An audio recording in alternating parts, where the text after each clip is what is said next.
Kanalıma hoş geldiniz. Bugün sizlere orkidede budama nasıl yapılır ve orkidenin yeni çiçek dalları çıkarabilmesi için nasıl bir budama yapmak gerektiğinden detaylarıyla bahsedeceğim. Ve özellikle elinizde çiçekli orkideleriniz yoksa çiçeksiz orkideleri çok uygun fiyata alıp daha sonra doğru bir budamayla nasıl yeniden çiçek dalı çıkartabiliriz? Sizlere bunu göstermek istiyorum. Şu anda elimde gördüğünüz orkideleri çok uygun fiyata aldım. Marketlerde çiçeksiz orkideleri çok uygun fiyata alabilirsiniz. Ve orkide alırken tabii ki dikkat etmemiz gereken bazı püf noktalar var. Eğer seçtiğiniz orkide sağlıklı ise doğru bir budama ile yeniden orkide çok güzel çiçek dalları çıkaracaktır.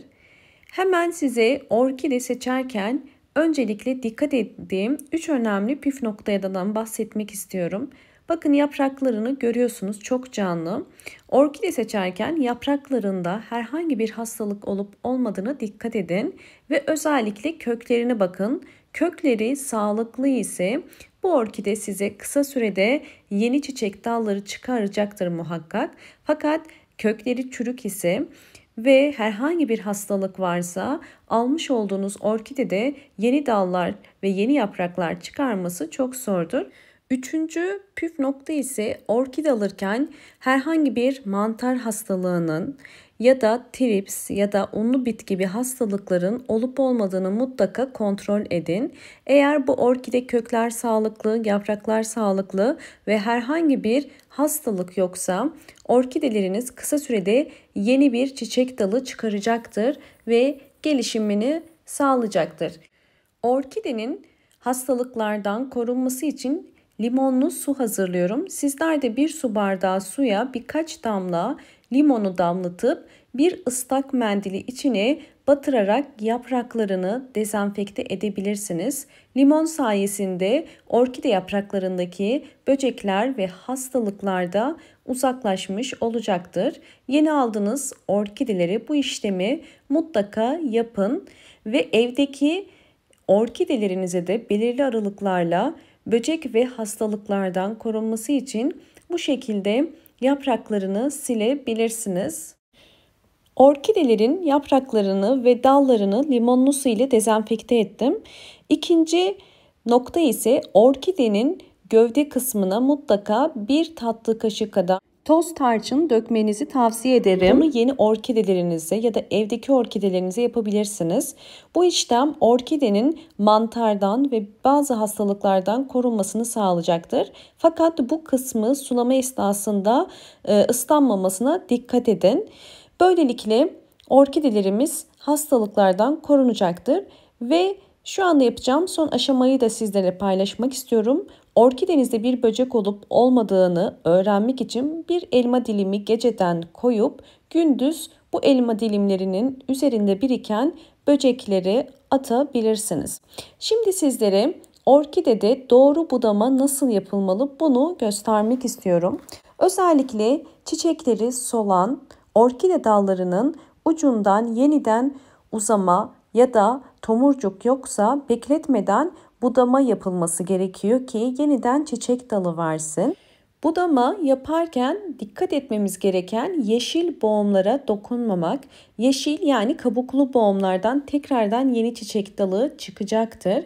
Şu gördüğünüz çiçek dalının ucundaki bakın bu dökülen çiçeklerin yerleri ve ilk çiçeğin döküldüğü yer burası. Hemen altında yeşil bir boğum var görüyorsunuz. Bu yeşil boğumdan yeniden yeni bir yan dal çıkma ihtimali yüksek ve altındaki boğumlardan da. O yüzden ilk çiçeğin döküldüğü yerin hemen altından ve yeşil boğumun üzerinden bakın kestim. Bu şekilde yeşil boğuma bir zarar vermemiş olduk ve yeniden yeni bir yan dal çıkacaktır. Üzerine toz tarçın dökebilirsiniz ya da hiçbir şey dökmeseniz de olur. Ben tedbir amaçlı toz tarçın döktüm. Çiçekler solduğunda belirgin bir tomurcuk yoksa bunun gibi kesinlikle budama yapın. Eğer bekletirseniz çok az tomurcuk çıkacaktır. Ama eğer budama yaparsanız yan daldan uzayacak olan güçlü bir dal ana dal gibi bol çiçekli olacaktır. O yüzden bu tarz küçük tomurcuklu dalları da budamanızı tavsiye ederim. Ve budama yaparken mutlaka keskin bir makas kullanın ya da bir bıçak da kullanabilirsiniz. Eğer budama yaparken dalı zedelerseniz dal da kolayca kuruyup hemen sararacaktır. O yüzden kesme de önemli. Bakın görüyorsunuz bu şekilde hemen bir hamlede kestim. Dalın ezilmesine izin vermedim. O yüzden keskin bir makas kullanmayı unutmayın. Çünkü bazen dal budandıktan sonra sararmalar olabiliyor. Bunun nedenlerinden bir tanesi de dalı keserken çok ezmekten kaynaklanıyor. Evet, iki dalı da budadım. Gördüğünüz gibi bakın. Şimdi diğer dalı da budama yapacağım. Yine ilk çiçeğin döküldüğü hemen yerin altından budama yapacağım. Özellikle orkide dallarında sararmalar başlıyorsa bu sararmaların boğumlara ulaşmadan hemen kesmeniz gerekiyor. Özellikle orkide dalını budamakta geç kalırsanız orkide dalı daha çabuk sararacaktır. O yüzden bu tarz problemlerle karşılaşmamak için orkidelerinizi çiçeğini döker dökmez budama yapın. En iyi, en ideal budama zamanı çiçeğini döktükten hemen sonradır. Çiçekleri solmaya başlayınca ve belirgin bir üzerinde tomurcuk da yoksa hemen budama yapabilirsiniz. Bakın görüyorsunuz sadece çiçekli olan kısımlarını kestim. Yeşil boğumlara kesinlikle dokunmadım. Evet, ikinci budama ise budanan daldan çıkmış yeni bir dalı budama şeklidir. Buna geçmeden önce videomu buraya kadar izlediyseniz eğer hemen beğen tuşuna basıp ve kanalıma abone değilseniz abone olabilirsiniz. Bu orkidemde de bakın ana dallardan çıkan 2 tane yan dal var ve bu yan dallarda çiçeklerini döktüler. Peki yan dallarda budama nasıl olur? Bakın görüyorsunuz boğum kuruduğu halde yine yan dal verdi.